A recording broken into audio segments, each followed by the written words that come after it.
সিরাজগঞ্জের সলঙ্গা থানায় পুলিশের একটি আভিযানিক দল গোপন সংবাদের ভিত্তিতে শনিবার সলঙ্গা থানাধীন হাটিকুমরুল এলাকায় অভিযান পরিচালনা করে ৫ জন যাত্রীবেশে জিনের বাদশা প্রতারক পাবনা যাওয়ার উদ্দেশ্যে সিএনজিতে ওঠে। সে সময় অভিযানের দল তাকে নিকট থেকে ব্যাগ তল্লাশি করে ৬টি সোনালী রঙের মূর্তি ও বিভিন্ন ধরনের আয়ুর্বেদিক ওষুধ উদ্ধার করে। শনিবার অতিরিক্ত পুলিশ সুপার রায়গঞ্জ সার্কেলের সলঙ্গা থানার প্রেস ব্রিফিংয়ে এ তথ্য নিশ্চিত করেন।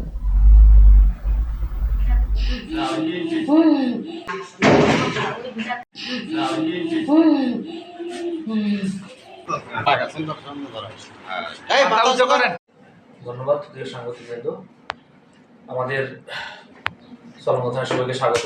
আমরা যে বিষয়টি নিয়ে আজকে প্রেস ব্রিফিং করছি সেটি হচ্ছে আমাদের গত রাত্রের একটি অভিযানের একটি সাফল্য। সেটি হচ্ছে আমাদের হাটিকুমরুল গোল চত্বরে আমাদের গতকালের যে নাইট পার্টি ছিল, আমাদের এসআই আব্দুর রাজ্জাকের নেতৃত্বে সেই নাইট পার্টি কালকে টহল দিচ্ছিল। ওই সময় উত্তরবঙ্গ থেকে একটি বাস রাত্রি ৪টার দিকে উত্তরবঙ্গ থেকে একটি বাস থেকে ৫ জন যাত্রী নামে এবং ৫ জন যাত্রী নেমে তাদেরকে সন্দেহ হলে প্রাথমিকভাবে তাদেরকে জিজ্ঞাসাবাদ করে এবং তাদের হাতে থাকা যে ব্যাগ ছিল তাদের সাথে থাকা ব্যাগ তল্লাশিপূর্বক এই ৬টি আমাদের স্বর্ণ সদৃশ, এক কথায় সোনালী রঙের স্বর্ণ সদৃশ ৬টি মূর্তি উদ্ধার করে এবং আরও কিছু মালামাল, তাবিজ এবং যেটা মানুষের সাথে বিভিন্ন রকম প্রতারণা করে, বিভিন্ন ধরনের প্রতারণার কাজে ব্যবহারের যেগুলো সামগ্রী সেগুলো সহ তাদের কাছ থেকে উদ্ধার করে এবং জিজ্ঞাসাবাদে এক পর্যায়ে জানা যায় যে এবং সেই প্রলোভন দেখিয়ে তাদের কাছ থেকে মূলত ৫ লক্ষ টাকা দাবি করে যে এগুলো আমাদের কাছে দিয়ে দাও